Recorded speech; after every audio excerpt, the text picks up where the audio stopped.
Hi, everyone. I'd first like to start off by saying thank you for taking some time and joining this webinar on relocating your company to the Cayman Islands. My name is Bianca Mora, and I'm the Senior Marketing Manager at Cayman Enterprise City and Head of Creative. And joining me today is Andrew Parks. He is the UK advisor from Anderson, as well as Richard Watts. He's also a UK tax advisor from GTN UK. So the agenda for today is we will be talking about Cayman Enterprise City, the award-winning special economic zone based in Cayman, as well as both Andrew and Richard are going to be guiding us through the individual taxing system for the UK, as well as the corporate tax, and how, if you have any tax questions, ask them and they'll be able to guide you on making the correct steps to move to the Cayman Islands. We have asked for questions while you were RSVPing, so we are going to address those at the end of the presentation. However, if questions do come up throughout the presentation, we have an additional 10-15 minutes to also, you will be able to ask your questions then. So just hold them for now, and at the end of the presentation, we'll open it up to everyone. So let's get started. Cayman Enterprise City is a #1 free zone in the Americas. So we're home to a lot of tech companies, maritime aviation, and within the special economic zone, we have these different sectors. So we have Cayman Tech City, Cayman Commodities and Derivatives City, and Cayman Maritime and Aviation City. As of now, Cayman Tech City is probably the biggest sector within the special economic zone, and this holds companies in the virtual asset space, fintech, digital marketing, as well as artificial intelligence. So within Cayman Tech City, there's a lot of branches of different areas of companies. It's very broad. And then we have the aviation, maritime, and commodities and derivatives side. CEC is conveniently located 1-hour flight from Miami, and as well as direct flights for major hub spots like New York, LA, Atlanta, and the most important, England. So we do have a direct flight through British Airways that goes twice a week, England to the Cayman Islands. And then on top of that, we also have various flights to Canada as well, Toronto, direct flights as well. The Cayman Islands, where is it located in general? It is sandwiched in between Cuba and Jamaica. So right in the hotspot of the Caribbean, gorgeous island. And within CEC, you can generate active business income and enjoy 100% exempt tax from corporate tax, personal tax, income tax, sales tax, and capital gains tax. So why companies are setting up in the Cayman Islands with CEC as a special economic zone is because it is truly tax neutral. Another big factor that we're going to go through it later is because it's conveniently located in the Americas, a lot of companies choose to have a company set up in North America. That way it gives them access to that time zone. Not only that, but you get to keep 100% foreign ownership of your company if you set up within the special economic zone. You also have 100% exemption from any import duties. And one of the biggest benefits of them all is that we could have your company set up within 4 to 6 weeks in the Cayman Islands, which this is a major factor because outside you're looking at around probably over a year. So within 4 to 6 weeks from the moment you say, yes, I want to set up my company there, we have an expedited service. We also provide you with a 5-year residency visa, granted visa for all employees as well as their dependents. And this takes 5 days. Then we have ongoing support from our client experience team. So what does this mean? This means that we not only take care of the licensing process, getting your company set up and providing you those licenses, but we also take care of all the introductions. So that is to major corporate service providers, such as introductions to tax advisors, introductions to law firms, to even making sure you get your pet back to Cayman all safe and sound, as well as putting you in contact with schools should you have children. So we do make sure we have that all-inclusive concierge service for you, and also not to mention real estate. If you're looking to invest here, we could also put you in contact with our real estate providers. There's an ongoing networking support and opportunities. So we run around 1 to 3 events every month, which these are great opportunities to meet with other like-minded individuals. They are either tech-focused, so anything to do in the AI, blockchain, crypto space, as well as anything to do with just a social in general to get to know other people within the special economic zone. We also help with marketing and recruitment support. So if you're just setting up here as a sole entrepreneur and then looking to scale up, we will provide you with assistance in recruitment, and that is connecting you with recruitment agencies here. And as you may know, we have thoughtfully designed work environments for every office, whether it is just co-working space or up to a customized space.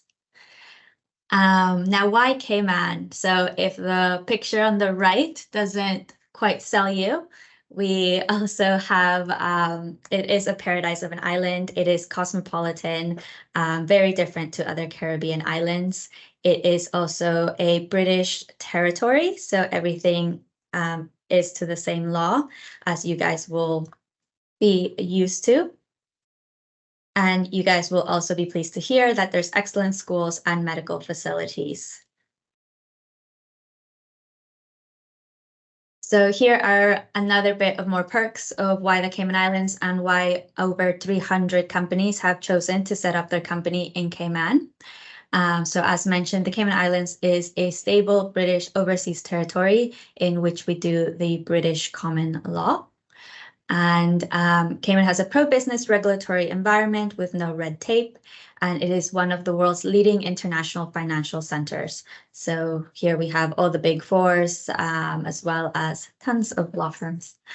It's the world's #1 hedge fund jurisdiction, and as well as it is a great place to attract talent. A lot of people are looking to move to Cayman, and as well as its cosmopolitan, upscale lifestyle, medical care, and schooling is all up to par.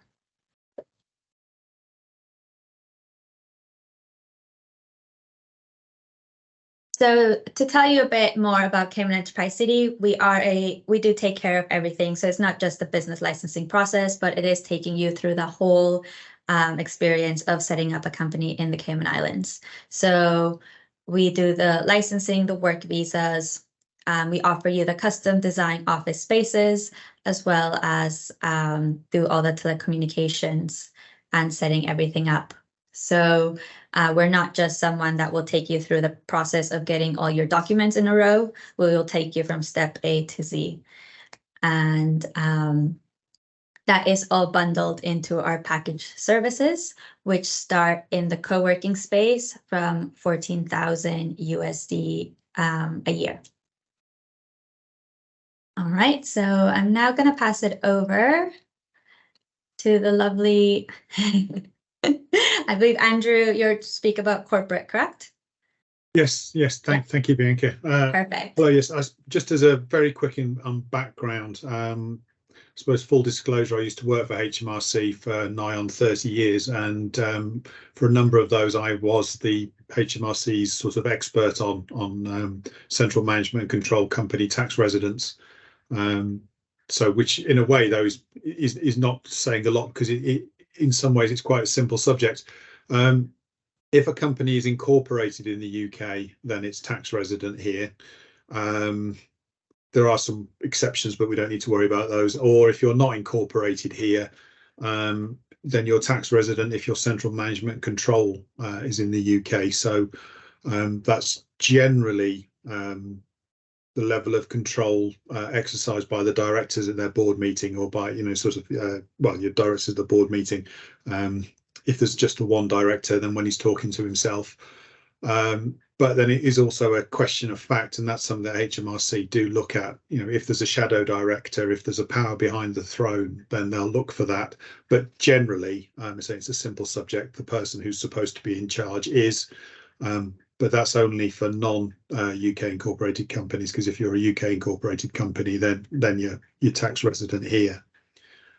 That then brings us on to the next slide, because what does it mean if you're tax resident in the UK?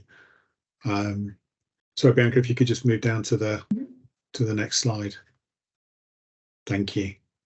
Because if you're tax resident in the UK, then the UK wants its pound of flesh off the worldwide income and gains of the company, although that is subject to some exemptions. If it's a single company, the foreign branch exemption can apply. But generally saying, if you're a UK company, then the UK will tax the total profits. And you can, if you are a UK company, you can only cease UK residence if you've got to be tax resident somewhere else. So just for arguments, I know we're talking about Cayman, but I'll come to that in a minute. But say you go to France, then there has to be a treaty between the UK and the other country, as there with France, and that treaty has to award residence to the other country. If that doesn't happen, then a UK incorporated company anyway will stay resident in the UK. So what that means is that a UK incorporated company can't change its tax residence down to Cayman, because it can't be tax resident in Cayman. But even if it was, there isn't a treaty that has a tiebreaker that can apply to companies. So therefore, there's nothing to award residence to Cayman. So a UK incorporated company will always stay resident in the UK.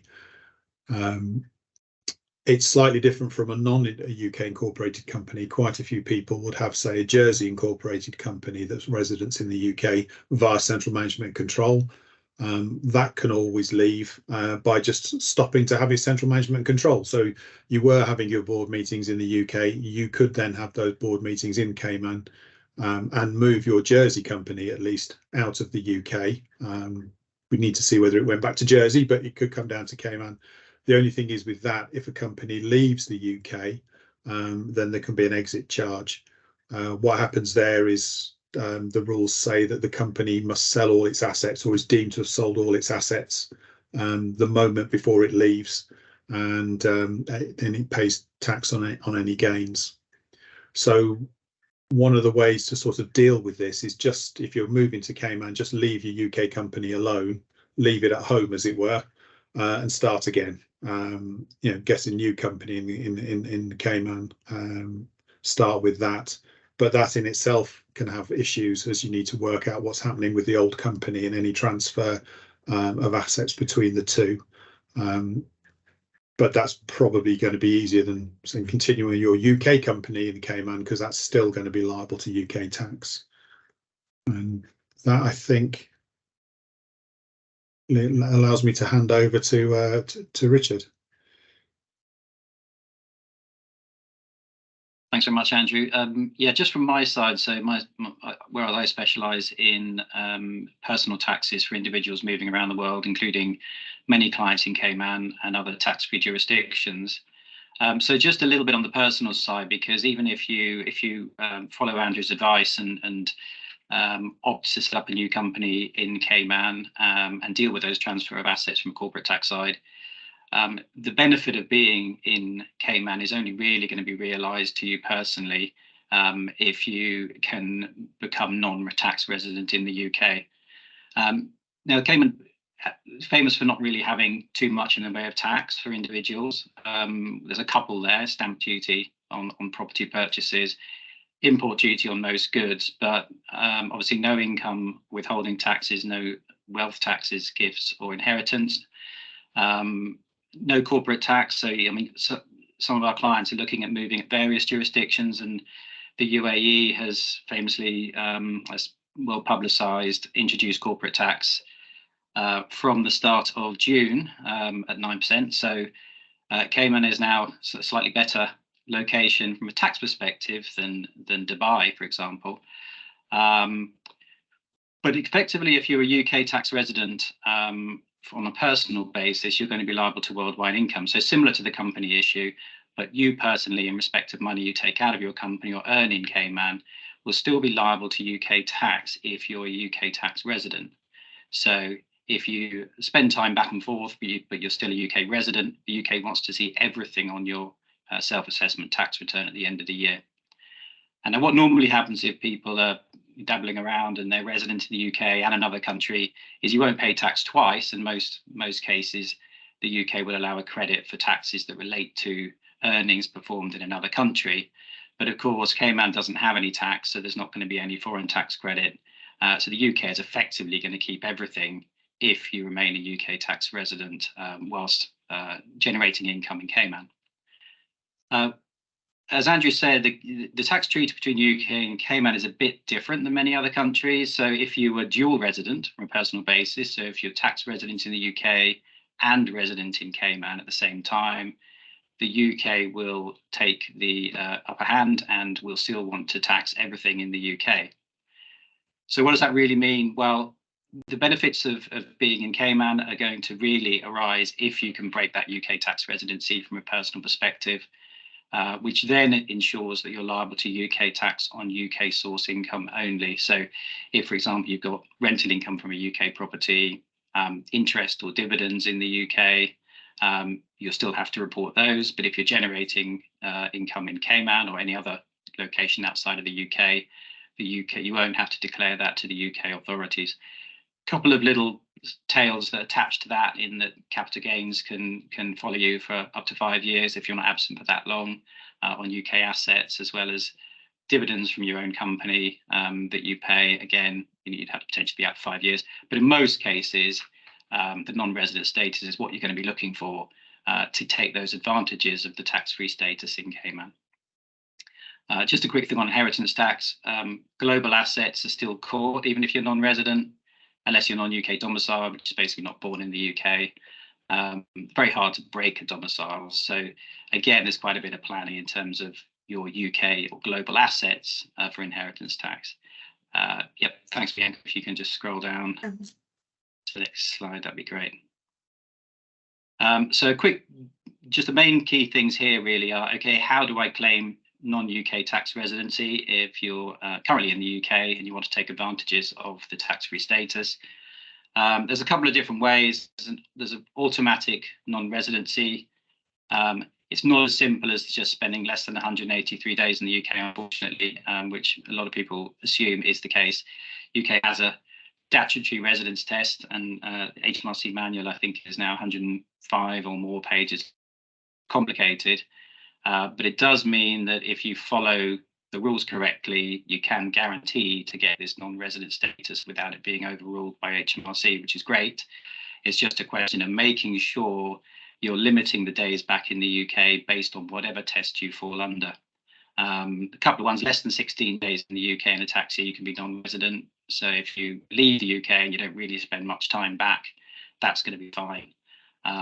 You can spend a bit more time back in the UK if you're working full time in Cayman. So you can potentially spend up to 91 days in the UK.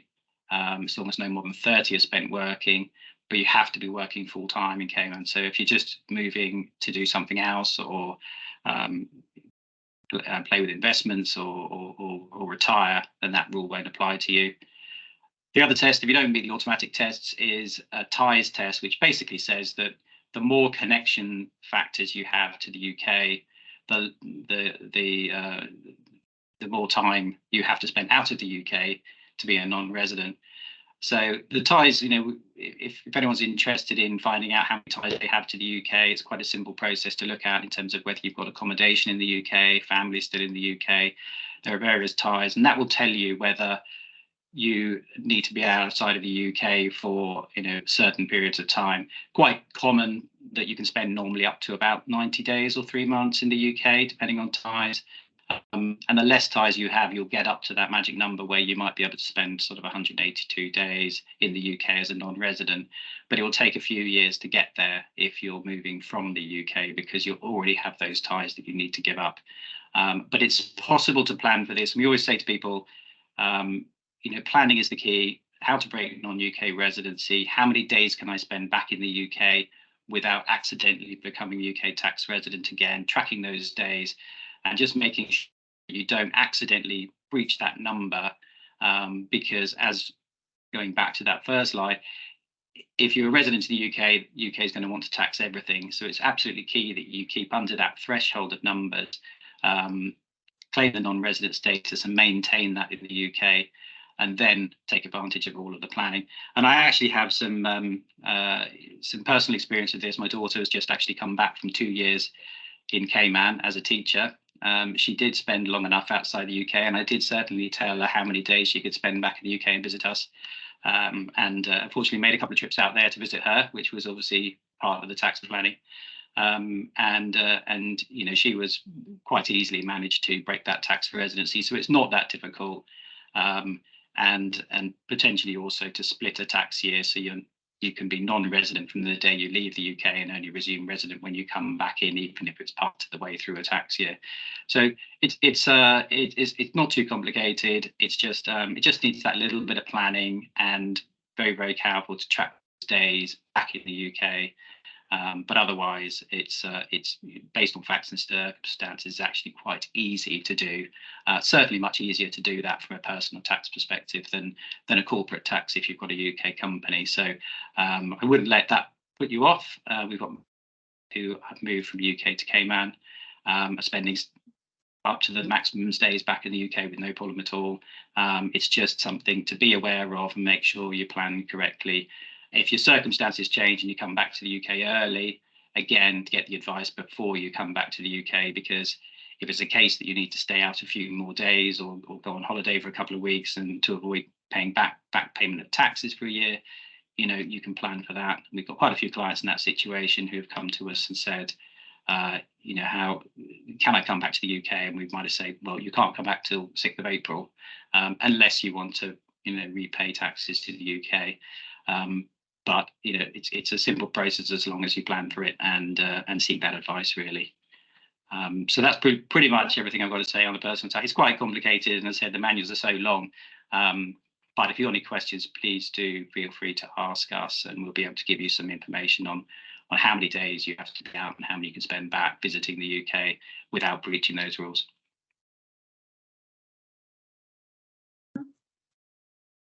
All right, which leads us into the questions that came in via while people were RSVPing for the webinar. So we'll go quickly through these questions, and then once we go through these questions, we'll open it up for the rest. So rules, regulations, and taxation when trading import goods. That is a great question. So as mentioned, if you are set up within the special economic zone, you are 100% exempt from importing goods. That is by setting up within the special economic zone. In terms of taxation, we're neutral with tax, so there is none. And regulations, it is rules and regulations, things run like, because it's a British overseas territory, very similar to where you guys are from. Can the business be managed remotely? Yes, it can. So we do set you up with a genuine physical presence in the Cayman Islands, but you are not subject to stay here all year round. So you don't have to, you don't have to be here all year round. You just pop here, you could work from here and then go out and work from wherever you choose to, but keeping in mind what Richard said about the making sure you don't overstay your time in the UK. The time and the cost to set up in Cayman Enterprise City. So it starts at a rate, if you go into the co-working space, of 14,000 USD annually. And the time is, you're looking at around 4 to 6 weeks maximum. And that is from the time that you say yes to the time that you're physically in the Cayman Islands working at your desk. Can you register through CEC as a wholly owned subsidiary of the UK company?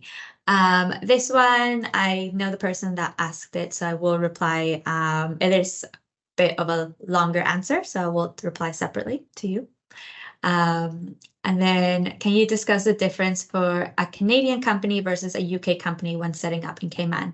It is the exact same process. Any company setting up within the Cayman Islands, whether you are from Netherlands, Argentina, Canada, anywhere, it is the same process. The only thing that changes is obviously tax related to that country. So Canada and the UK are quite similar when it comes to corporate and personal tax, but you do have to touch base with your tax advisor.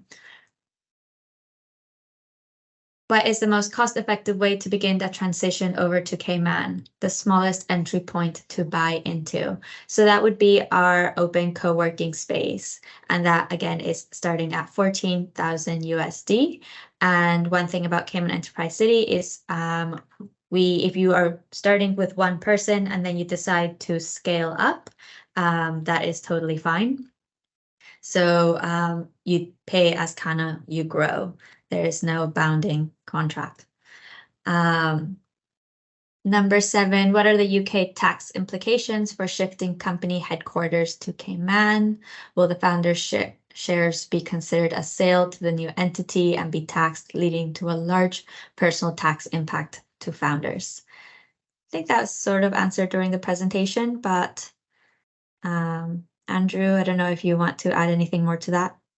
Yeah, I think this is one of those things where it depends is the answer, as in what is the question sort of actually asking, because if the company headquarters move to the Cayman, then there's no difference. It's still a UK incorporated company, and all of its profits will be taxable in the UK.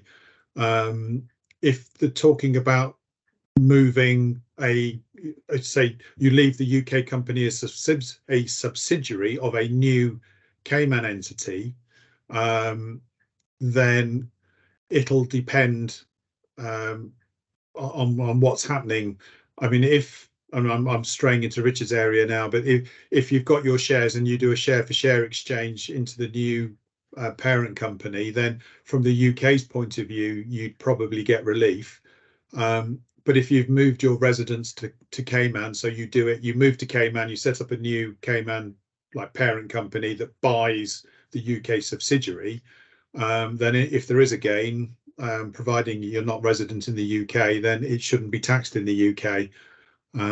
Say because the UK's territorial for capital gains tax, is saying just generally within the shores. Something sort of connected to bear in mind though is if you are working for a new Cayman company in the Cayman and then you go back to the UK, you do some work back in the UK, then the UK might try and tax the company in the UK. There's the tax treaties defend against that generally, but as mentioned, the UK Cayman Treaty doesn't cover companies. So if you're for argument's sake, you're working in Cayman for a new Cayman company, you go to the UK and make some sales, and HMRC find out about it, they're going to want the tax on those sales. So you really don't want to do any work in the UK. You want to stay in the island. You want to do your work in the sunny island, not in rainy Britain, to stop HMRC trying to tax your corporate profits of the Cayman company. Nice. Would other European countries like the Netherlands and Belgium be similar to UK companies moving offshore? When it comes to a CEC's point of view, the setup process is the same. And again, it's just a matter of tax, what your company, what your country allows. And then last question, number 9, would be establishing in the CC viable for an offshore company like a consulting company in aviation that employ 2 to 3 people and others on a freelance basis? We have tons of consulting companies set up within the special economic zone, so it is definitely viable. And as mentioned, we don't penalize on scaling up, so you could start off with just one person in the co-working space, and then as you grow, you pay for the different spaces. But yeah, it's something that consulting companies, there is quite a bit set up within the special economic zone. So just opening it up to everyone else. If you guys have any questions, there is a chat box at the top bar of this presentation. If you just click chat and type away, I'll be able to read your question.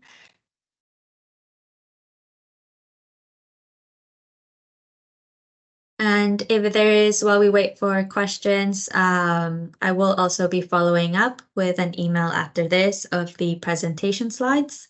So everyone that RSVP'd will have the presentation slides accessible, as well as if you have any further questions that you think about later on, then yeah, feel free to reply back to that email. All right, so Simon says, can I start a Cayman company, relocate personally, and charge reasonable management fees back to my UK company to cover company and personal cost of living expenses? Is there an amount that is considered reasonable from an HMRC perspective?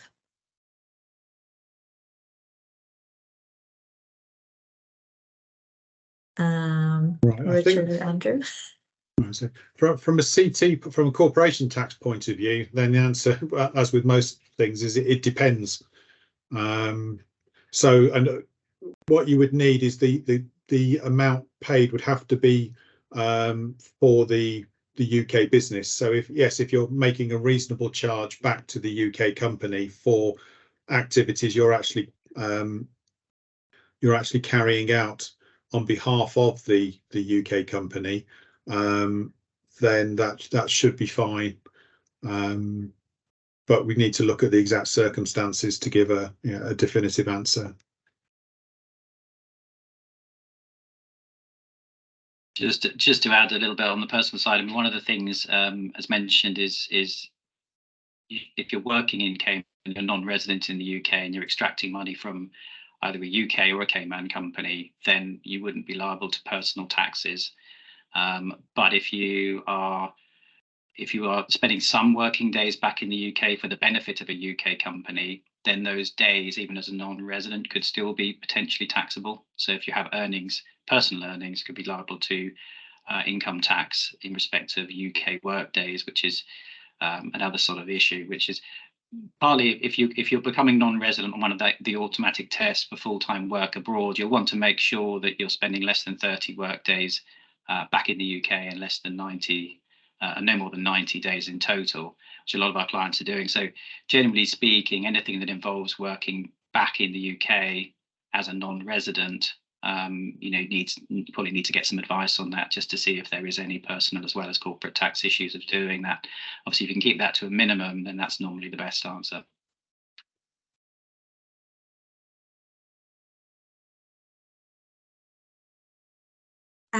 Simon wants to know, how do we contact you guys for tax advice? I'll be providing, when I reply back with the presentation slides, they do have a link to both Richard and Andrew contact details.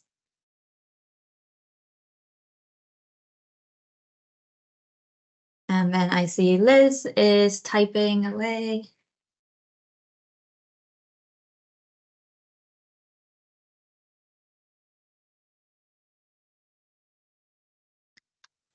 Liz mentions, I have a Cayman company holding property rented out. I am UK tax resident. Do I need to declare the rental income on my UK tax return, or do I only need to declare profit in the Cayman company to HMRC? Well, from a personal perspective, if you're drawing income from any company in the UK or anywhere in the world and are a UK tax resident, then HMRC is going to be interested in seeing that income on the personal tax return. So if you're making profits, rental profits, and you're paying yourself a dividend or something like that, then that income is going to need to go on your personal tax return and have income tax charged. Andrew, you might have a comment about using a Cayman company for rental property as a UK resident as well, I think, on the corporate side. Yes, I mean I suppose there are two issues. First off, if it's your company, and this is where I was talking earlier about central management and control, if you're running that company yourself, you're the director of it, then there's every chance that HMRC are going to say, right, that's a UK resident company, and we want the income of the company as if it's you know, in the UK. So the rental profits would be liable to UKCT, which may well be beneficial, oddly, in this case, because the danger is as well, HMRC would look at the Cayman company and say, well, actually, that's your property, and there's some wonderful legislation, transfer of assets abroad legislation, which HMRC can wheel out when they want to, and say that, right, because that's your company, you've arranged for that income to be received by a Cayman company and not by you, but we're going to treat it as if it's yours, and tax you accordingly. And then they do that whether you actually receive it or not. So that's something you don't want to get involved in. If it's a Cayman company owning a Cayman property, and if, let's, for argument's sake, Cayman say, well, you can only own Cayman property if you use a Cayman company, then you've got a defence against that rule, but it's something to be thought about. But then also, you've got to think about where are you running that company from. If you're running it from the UK, then the profits could be liable here.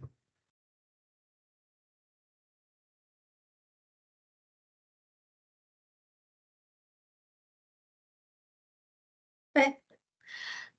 All right. Looks like those are all the questions for today. Thank you again, Richard and Andrew, for taking time and talking about tax, as well as thank you so much for everyone that tuned in.